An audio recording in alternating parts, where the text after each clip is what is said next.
Good evening. This is Talking Devils, the United Way, the Tactics podcast, here to preview Liverpool versus Manchester United at the weekend. I'm Wayne Barton, joined by Mike Pieri. How are you doing, sir?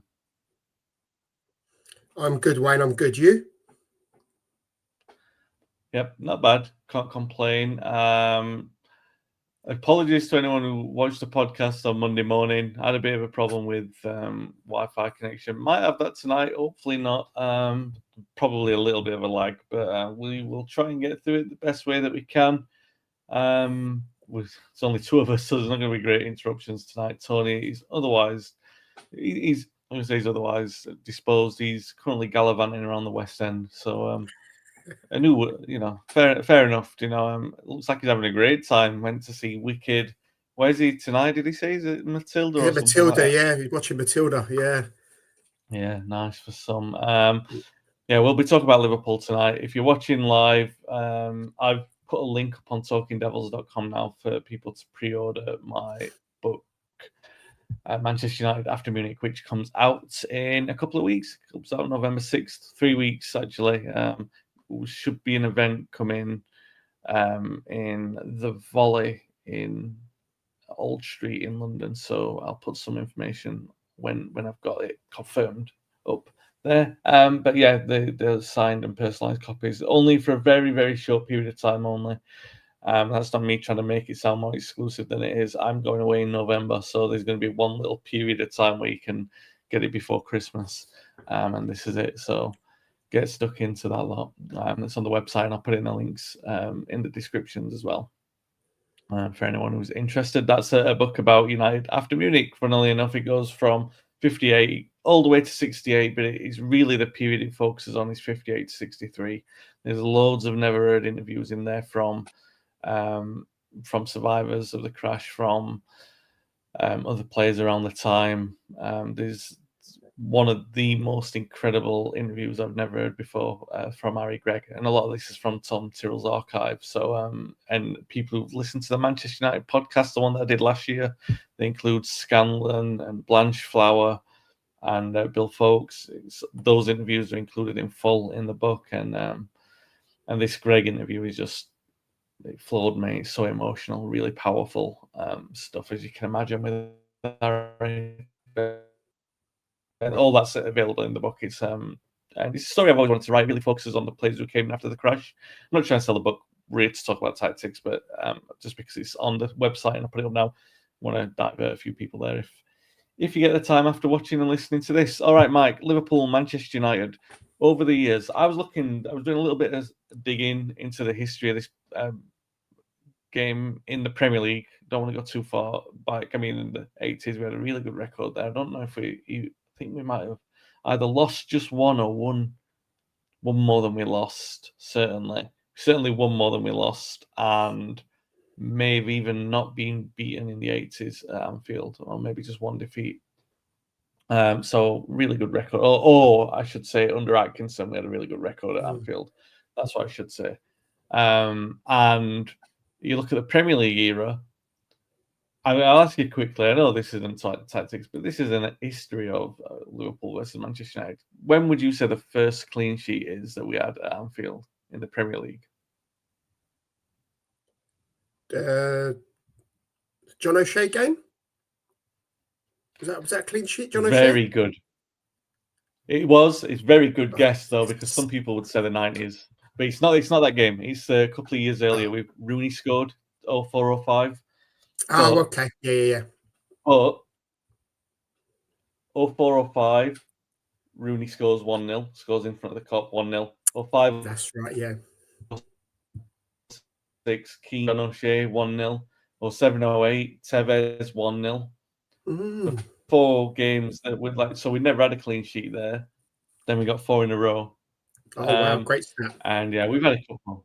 Had a couple since. I caught Paul out on the Monday pod that we'd had a couple of clean sheets. Last time we won there was a clean sheet. Oh, was it the last time we won there? It was a clean sheet with Wayne Rooney in 2016 in Van Gaal era.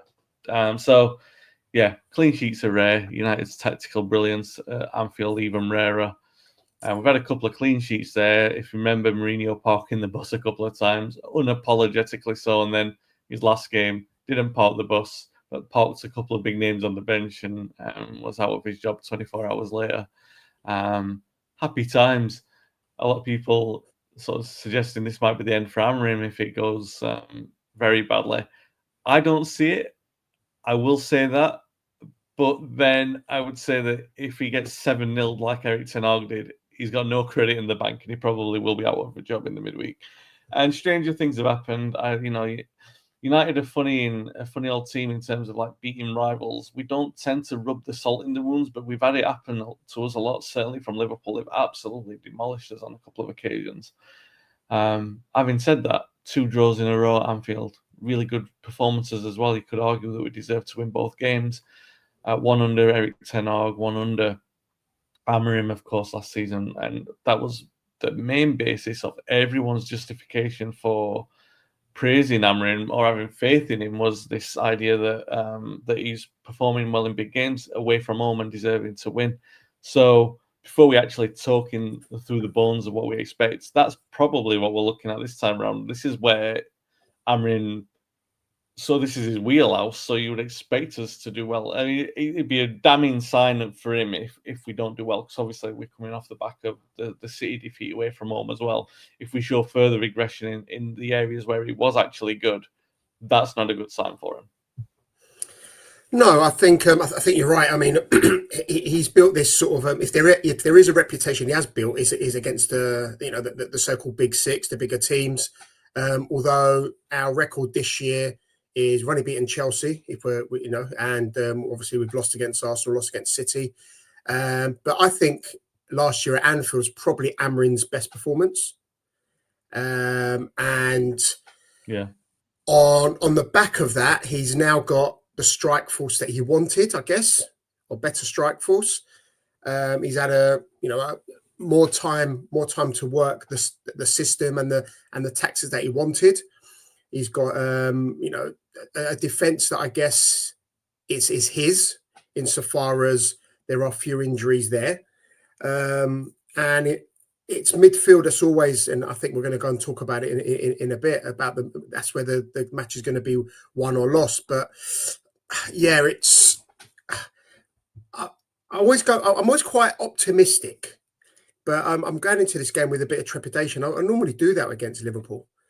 To be honest, I don't normally do that, and I'm a bit worried about what's going to happen, because I don't think we've played that well this season. We've said it on the pod in the preceding few weeks, so I'm not sure what to expect.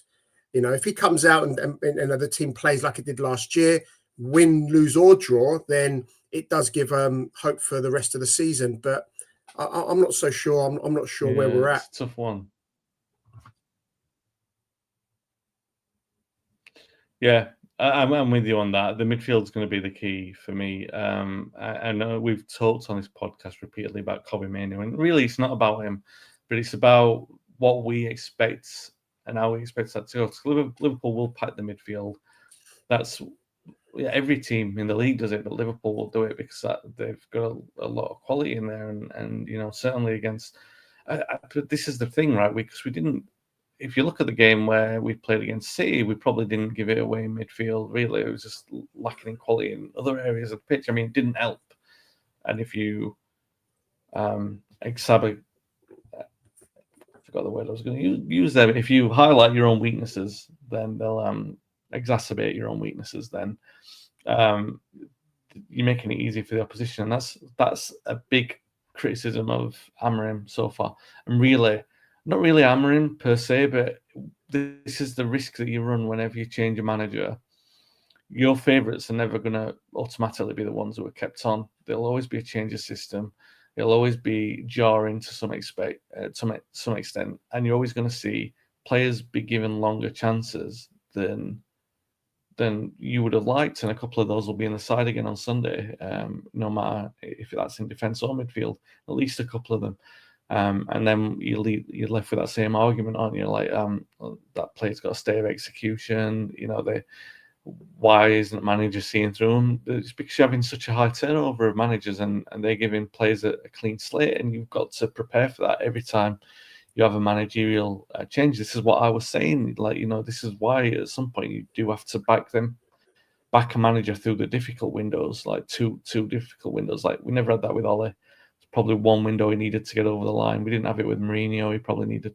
Anyway, going on about things in the past. Let's talk about the tactics. So the midfield then is going to be one of the key areas, Mike. Obviously, we talked about Kobe. He's not going to start. It's definitely not going to happen. It's probably going to be Bruno and Casemiro. I can't see a case of Ugarte starting over either of those, apart from the fact that Casemiro played for Brazil against Japan, and it was a taxing game for them, and it's going to be a long trip back. Having said that, it's a Sunday game, so it's an extra day's rest. I still expect it to be Casemiro and Bruno. There's no real defensive discipline legs in there. I know Casemiro's got that, but he's been asked to do the role of two in that kind of position, in that situation. And the only thing that I've got of any kind of confidence is that we went there last season, and this is the way that he's played throughout. Like, we know that he's played unapologetically this way. He's played with that midfield too. He's never packed the midfield. He's never looked for midfield control. So it has been a bit haphazard in the middle of the park, no matter what. I mean, the only game where we've gone, all right, well, this isn't bad, was the City away game, where we probably had a little bit more possession. No, I think it was just under 50% possession, and the number of passes was notably similar to theirs. But ever since then, it's not been the same. You can say that we've played well in the games, but we've never had the level of control. The one thing you would say is that we're definitely going out to put our style on their style, regardless of how poorly that went against City. It's still an attempt to try and do that. That's what he's going to do. I just don't see how that's successful to what Amorim's done. So even the intelligence behind the system or the approach is wearing a bit thin. And, most managers are figuring it out, and I expect to see that. What's worrying you about the midfield? Because obviously there's personnel, but I mean, you as you were saying in the introduction there, you feel like it's such a key area.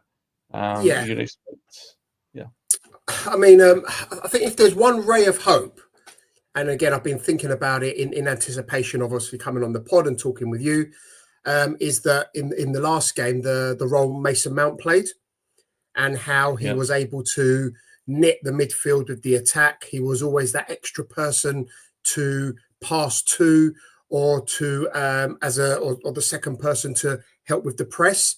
So his out of possession ability, I think, may be really crucial. But then also look at Liverpool, and they've got problems in midfield. They've got problems. I mean, I would not be surprised if McAllister was dropped, and they've got issues at fullback as well. If Frimpong doesn't play because the manager wants a little bit more experience, more solidity, then he's going to play Szoboszlai in there. If he does, that's a top player not playing in that midfield. So, there are hopefully some shoots there that we can, some green shoots that we can play off. But ultimately, you're right. If you don't control the midfield, you're going to find it difficult then to progress the ball and then move into the final third. If Bruno does his usual wandering around, leaving Casemiro with acres to cover, we're going to be in trouble. Definitely going to be in trouble. But if Bruno can be a little bit more disciplined, can play as a proper two and leave Mount to do the running around, which he can do and has shown he can do, then we may get some joy there. But I think it's a game where there's uncertainty on both sides in terms of the midfield. It's uncertain. Yeah, no, I'm with you on that. My only problem with that is that Liverpool will see this as a game to build that confidence. They definitely got the uncertainty. Both sides will be looking at it like that, but Liverpool have got the greater experience and the greater ability to take advantage of it, and we never step up in those situations, and the system's not right to do that, and the personnel aren't right to do that. So, and we've seen this multiple times over the last 6 or 7 years. This is not a game in which you expect that to happen. Well, I'd love to be wrong. I'd love to be pleasantly surprised. But even if we were wrong in the one-off game, 3 or 4 games down the line, you'll see the same problem. It's just that it's an affliction within the squad. Having said that, like Liverpool are vulnerable. They're not the same team that were playing last season. Maybe they are, but maybe, we've talked before about it being a poor league, relatively speaking. They've just not been getting away with it this season. But, talking about afflictions, one of the problems that United are going to have, first of all, Aiden Evans not been playing anyway, but he's been injured for the England under-20, so he's not going to be playing. Martinez, it's too early for him, so Luke Shaw's definitely going to be playing that left-sided centre-half. Paul was talking about this on Monday morning's podcast. He was talking about Mo Salah exploiting the split space behind Shaw. And it's funny because people, I don't know how long a generation lasts in the minds of some football fans, but for 2 or 3 years after Salah went to Liverpool, Shaw had the Indian sign over him. There was like a stat running where it's whenever Salah played against United, he never scored because of how well Shaw did against him, and now obviously he scored tons of goals against us. And I still don't, people talk about him as the greatest Liverpool player ever. I really don't. I wouldn't have him. If you're going to give me 3 strikers if you were going to give me 4 strikers in the Premier League era, I'd pick Fowler, Suarez, and Torres in front of him. In terms of a natural striker, I think that system is set up really good for him. But I think he's a system player. Like, he plays on that right side of that, and he just cuts in on the left. But everything else in terms of ingenuity, I don't see an elite player in there. But United are set up for him to exploit us time and time and time again. They've got the exact kind of system that he will enjoy in there, and that's my biggest. I think that having said something critical about Salah there, I think that's probably Shaw relays on Shaw to have a game that he's probably not capable of having now, right? We were expecting things that are probably, without being critical towards him, we're probably expecting something that's unreasonable to be asking of him at this point. I mean, when you correctly said when he had the Indian sign over, Salah played really well against him for 2-3 seasons. It was from a left back position. He's not playing left back; he's playing left centre back. So when Salah does get the ball from a wide right position, Shaw's going to have to come really far to his left to intercept, to challenge him 1-on-1. That will leave a gap in the middle. I don't know who's going to play left wing back. I don't know if it's going to be Mazraoui. I don't know if he's back. It's going to be Dalot. If it's Dalot, then double trouble probably. There's certainly. I hope it's not the game that Salah just reintroduces himself, because he hasn't played well this year. He hasn't at all. But you're right. There's a potential chasm of space on that side, on United's left hand side, and if there's one player you don't want to exploit it, it's going to be Salah, isn't it?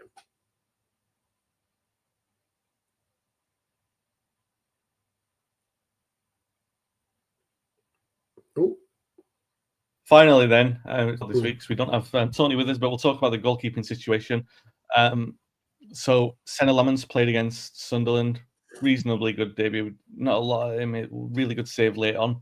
Actually, did quite well. But apart from that, the highlights reel was basically, this is what a goalkeeper should do. And he gets man of the match because he did a 7 out of 10 performance. He didn't let a goal in, which is, like I already said, it's a rare thing at Anfield.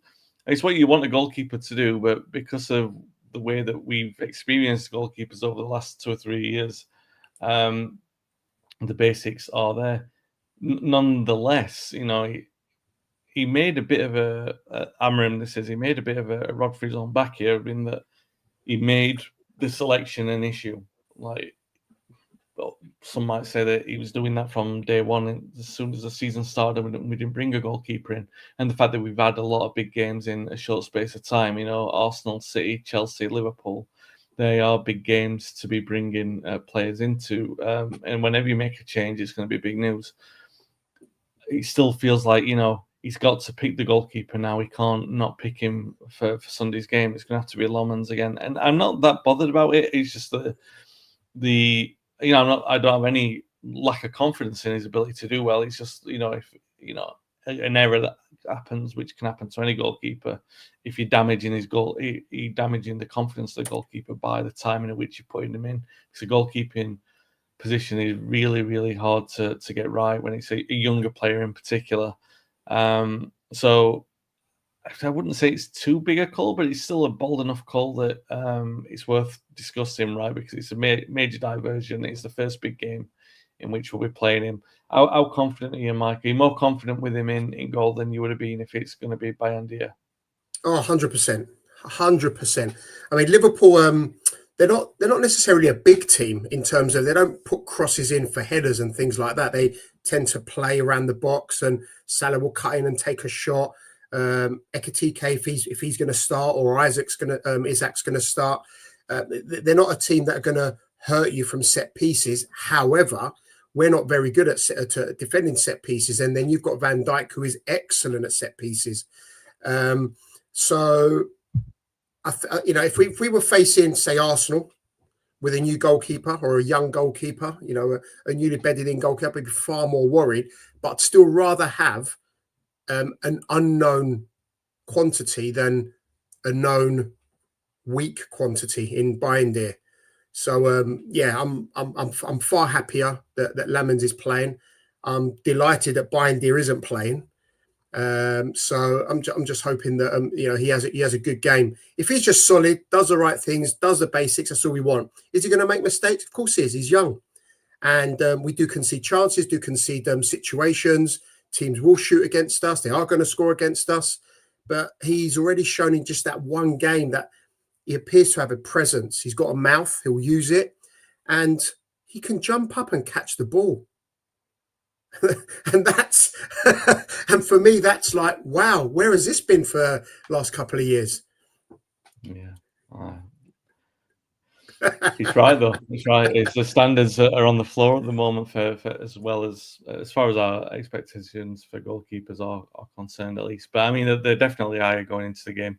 But I always go back to when people talk about that Taibbi game. Like, he made his debut at Anfield, and everyone goes, "Oh well, he was man of the match." He was, but if you watch the game back, there were the mistakes in there in that game. He went flying out for one of their goals, and I remember then thinking, but Fergie was steadfast at the time, wasn't he? We tried to bring in Bosnich, and he was the best shot stopper in the league, and then the reputation was that the Italians had the best goalkeepers, and we definitely didn't pick the right one. But Lamens isn't that erratic. He's very, very sturdy, and hopefully, if he keeps a clean sheet on Sunday, we'll be talking about him as, a worthy number one instead of by default. Well, we'll see. I mean, I don't really know what else to discuss about this because we don't know anything about the team yet. I was waiting to see Amrim's press conference before about the players from international duty. It makes it a difficult one to call from that perspective as well, in terms of, you probably have a player who's picked up a knock, and that'll change the system as well. But we will see. That's it for this one, short and sweet. This podcast made it through without too many gremlins. I don't think there are a couple in there. I will have to do a test and just make sure the audio's back all right for the audio podcast. So apologies if you're listening back on this and there's a few jumps in there. We tried our best with it. Tony will be back next week to pick the bones out of it. There'll probably be something that we didn't cover here that's glaringly obvious. And when Liverpool stuff 5 past us, we'll be like, well, it all happened for this reason that we didn't cover on this podcast. I mean, one thing I'm intrigued about is Šeško playing up top. If if he's clever, and we're sure he is clever, he shouldn't be putting himself up against Van Dijk. Konate hasn't played well this season. So if he plays up against Konate, I'm hoping he gets joy.